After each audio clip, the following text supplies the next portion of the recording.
Welcome to CONNECT-icut Health and Wellness Practitioners YouTube channel. In this video, we're going to be learning how to prepare for end-of-life choices to lessen the burden on our families and loved ones.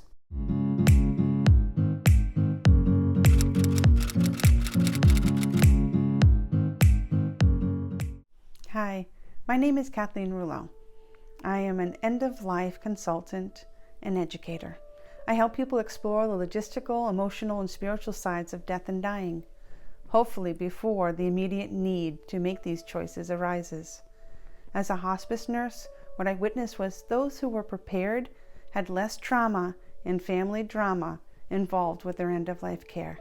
Being prepared gives us time and energy to connect deeply to ourselves and our loved ones. Being aware of the finite can give birth to the vast possibilities that presence gives to us. We are free to be present to our feelings, our loved ones, and our lives. What we give our families by being prepared is the freedom to be with us and the freedom from confusion, because we give them the framework they need to make the necessary medical decisions that we ourselves have sanctioned. Having the talk is not easy. However, it is a threshold to deeper connection and intimacy with our loved ones through deep, vulnerable sharing. Through the conversations with our loved ones, they will not have to question what our end-of-life choices would be. Assuming that our loved ones know us and know what we would want can lead to unnecessary heartbreak. So what are the first steps to preparing ourselves and our loved ones? Conversations with everyone you know, but most importantly with your family. Through heart-centered, honest conversations and receptivity of our families, we can gift them, hopefully, an acceptance and maybe a little peace with our personal end-of-life choices, even if it's not what they would want to choose for themselves. And every time we talk about our wishes, we personally get clearer and more settled within ourselves about what we want and do not want. The second most important part of being prepared is supporting our choices and protecting our families with legal paperwork. The legal documents for end-of-life care go by many names, and unfortunately legal paperwork varies state by state. For instance, in Connecticut, there's an advanced care directive, a living will, and a healthcare representative form. And in Massachusetts, where I come from, there's only the healthcare proxy form. Not that you can't use a living will in Massachusetts, however, it's just not a legal document. So while I'm sharing about very important legal documents, this is only a very general educational overview, and it is not all-inclusive, nor is it to be construed as legal advice. I am sharing so people can be inspired to help lighten the work of end-of-life care by being prepared. With that said, I will share a little about two of the most used forms. The first, most important legal document, in my opinion, is the healthcare representative or healthcare proxy form, which allows everyone older than 18 years to choose a surrogate medical decision maker. To be clear, this form only springs into effect when your medical team deems you incapable of sharing what your wishes are. So it is vitally important that whoever you choose to be your healthcare proxy, or in other words, healthcare representative, that they know you and they know your values.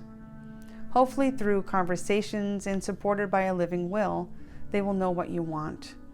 But I have known people who unexpectedly were called and told that they were someone's healthcare proxy and they never even knew. A living will is a legal document that lays out in black and white specific end-of-life choices, like CPR, artificial nutrition or hydration, organ donation, intubation, or even amputation choices.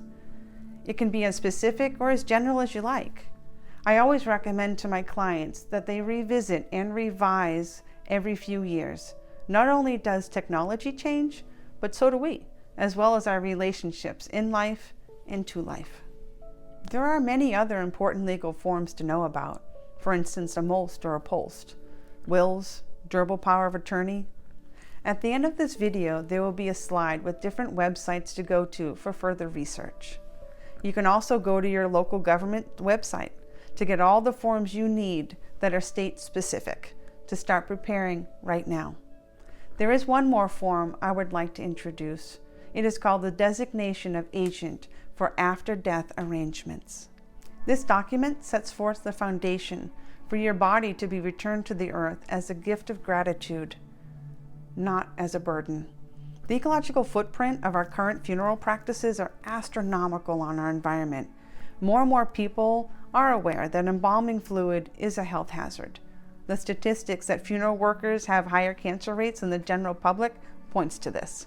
A lesser known fact, though, is that embalming is not required by law unless there are certain circumstances. Some states require that you embalm if you're going to cross state lines.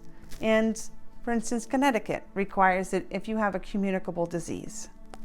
Adding to the hundreds of thousands of gallons of embalming fluid that we use every year, 4 million acres of forest are cut down.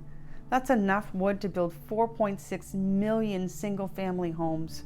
And we use enough steel to build 2,000 Empire State Buildings every single year. Our practices are not sustainable. We really need to be conscious consumers. There is no law requiring the use of a casket for burial or even a concrete liner, but most cemeteries have a policy in place that requires that. The amount of concrete used for those liners can build a sidewalk from Earth into the moon 28 times. Cremation is another option that people think is a sustainable one.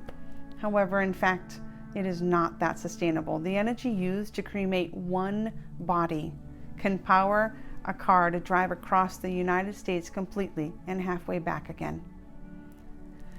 With the expected silver tsunami that even Forbes magazine has been writing about, this is expected to double our aging population, so these statistics will only get worse.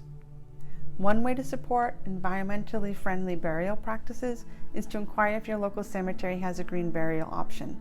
A green burial, in the simplest of terms, has the least impact on the environment. Green burials do not usually include embalming fluid of any kind, no casket, but maybe a shroud instead, nor a headstone. However, we are always free to choose a hybrid funeral, whatever fits your family's needs and abilities. There is something called green embalming. However, in my opinion, no embalming is best. To find out more, please visit the Green Burial Council website or watch this amazing documentary called A Will for the Woods. The disposition agent form also opens the door for a home vigil. While not for everybody, a home funeral offers a unique healing opportunity and can save your family from further financial obligations as well. Home funerals are legal in every state. However, some do require a funeral director for some tasks.